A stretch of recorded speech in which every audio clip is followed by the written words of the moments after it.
আপনারা একটা সহজতম সত্য বুঝতে চান, এই যে কোটি কোটি মুসলমান আপনাদেরকে রক্ষা করতে চায়, এর কারণ জন স্টুয়ার্ট মিল না, বাংলাদেশের সংবিধান না, এর কারণ যে সেই মুসলমান। আমি মুসলমান বলেই এই বিশ্বাস করি ও এই অ্যাক্ট করি যে আমার দ্বারা আপনার যেন কোনো ক্ষতি না হয়, আমার দ্বারা যেন কোনো অবিচার না হয়। আমি জানি না যে আল্লাহর কাছে আপনি পছন্দনীয় না আমি। এই হিউমিলিটি আমাকে বাংলাদেশের সংবিধান দেয় নাই, ইসলাম দিয়েছে। কথাটা আমার একার না, লক্ষ লক্ষ মানুষের। হিন্দু সম্প্রদায়ের মানুষরা মনে করেন যে একজন মুসলমান যে একজন হিন্দুকে ভালোবাসতে পারে, এর একমাত্র অজুহাত হলো যে আমি বাঙালি। এই ধারণাটা বিপজ্জনক ও ক্ষতিকর।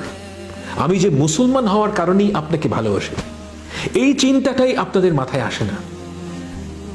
আমার মুসলমান থাকাটা আসলে আপনার জন্য লাভজনক। Try to recognise this.